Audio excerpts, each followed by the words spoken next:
The CoinDesk Spotlight is brought to you by Nexo, the place to earn on Bitcoin, Ethereum, and more. NFT NYC kicks off this week with thousands of in real life folks expected to meet in New York IRL, despite a downturn in the markets. Earlier, we caught up with Sebastien Borget, co-founder and COO of The Sandbox. Have a listen.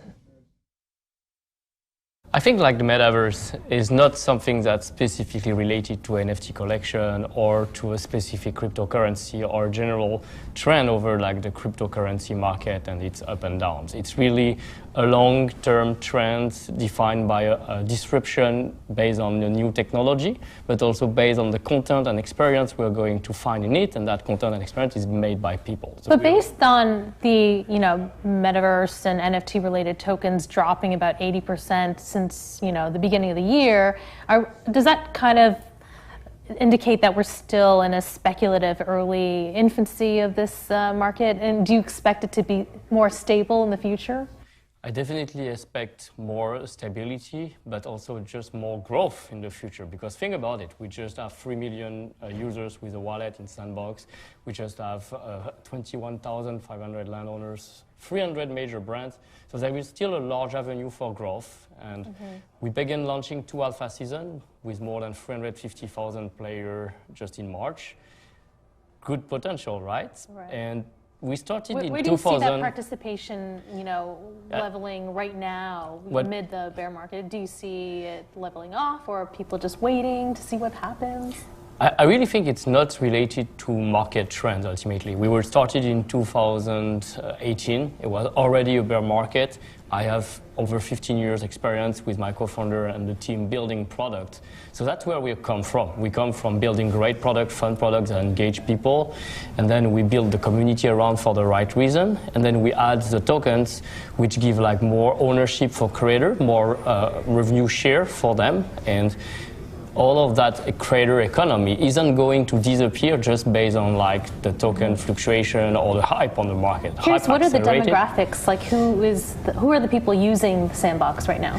So that's very interesting. The demographic of Sandbox is really adult, 25 to 45 years old. There are people from all around the world, not only US or Europe, but also Korea, Japan, China.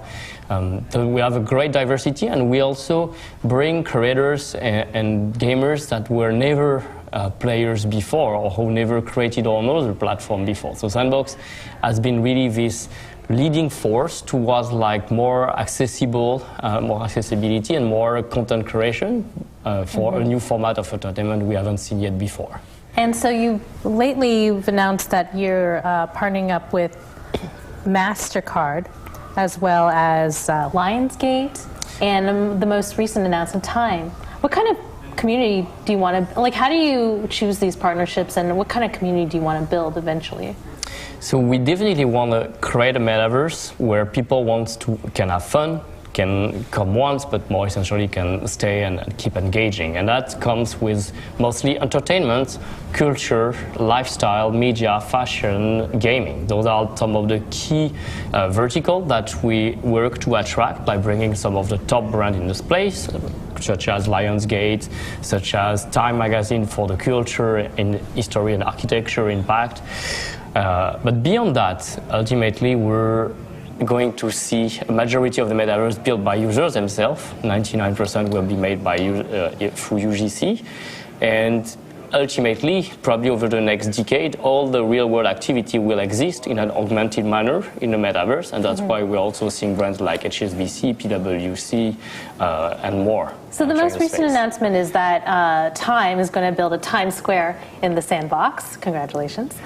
So do you think that it's just a matter of the physical world rebuilding in the metaverse, or how will the physical and digital identities differentiate or be similar? Well, I think it's really a unique chance. Like the Sandbox map, you might be familiar. We've been comparing it quite often to a virtual Manhattan. Like people can own their digital virtual real estate and publish all sorts of experience. We've been bringing brands, as I mentioned, from architecture, from fashion, from gaming, from lifestyle.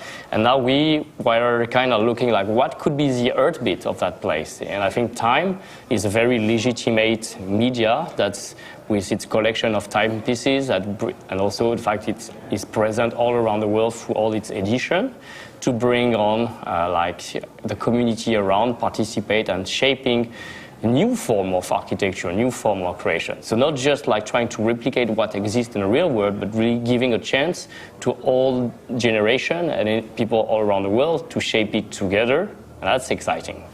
And how do you see Web3 and the Sandbox, I guess, differentiating from Web2 and other Web2 companies like Meta, which is also building a metaverse? Well, we're definitely seeing it from multiple angles. The first one is like we're really focused on like bringing back the value into the hands of users and communities that contribute to shape that metaverse, meaning concretely giving 95% revenue share back to creator and letting the users truly own all their digital asset, own their digital identity in the form of avatar, even owning like digital land or their currency. And even better, like not trying to monetize on top of them by collecting their data on their behalf and trying to sell it for advertising, but creating a place for more experiences and letting users go free, take their asset and use them through interoperability across any other decentralized virtual world. That's essential. And we've discussed this before, but we'd love to hear you dive into it further.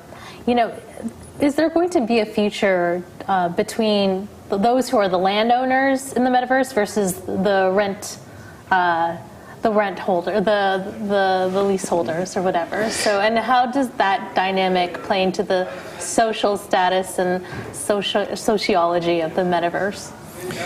I think there will be a future for all creators in the metaverse, and people can choose to own land and become virtual neighbors from some of the top brands, some of them we mentioned, but we also keep about 15% of the land well distributed over the map that we will give for free or rent for free to anyone coming with a great idea. So there will be, again, no barrier toward like being present in the metaverse. It's just a matter of like how you want to contribute to it, how you want to shape it differently from what we've seen before. Okay. And I guess, going forward, what are you most excited about seeing and developing in the Sandbox and the metaverse? So we're having this 2 days event here in New York. We brought a lot of our community from all around the world, between like artists, creators, builders, landowners, partners, investors. And you can feel like that vibrant energy in the crowd, in the people who are now like over those 2 days communicate even more and start new ideas, new projects will be born, I think, over the next 2 days. So that's what excites me the most, like really empowering people through the creative tools we have, keep improving them, and give them all the means to bring their idea to life. That's exciting. And by contrast, what are the biggest challenges and concerns you see ahead? I've been already mentioning before, I think, but the three main challenges we see in the metaverse, of course, they are content and creativity. So the metaverse is really going to be as good as the content we find in it. So we need to keep pushing to have more exciting experience. That creativity or that content can be achieved only if we have a great technology built upon it, meaning like we can build experience that will welcome thousands, if not millions of players, that will offer like more immersive content and gaming and non-gaming kind of experiences, even like virtual concert, art shows, etc., which is still, I think, we're still very early days. Like I think Sandbox is leading the way in showcasing the possibilities, but we're going to keep improving over years and after years how we're doing it.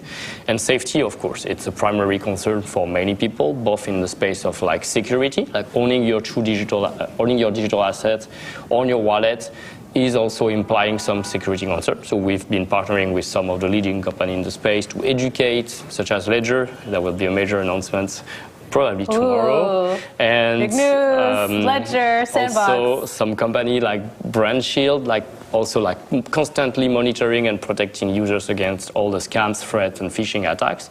And also a company like WebHelp, which are bringing moderators to make sure like we can enjoy the metaverse while not being harassed online or not having like attacks over our virtual avatars, etc. So we want, it's really important, I think, specifically as like avatars become our new digital identity. They are the new representation of ourselves, and we don't want to feel attacked online.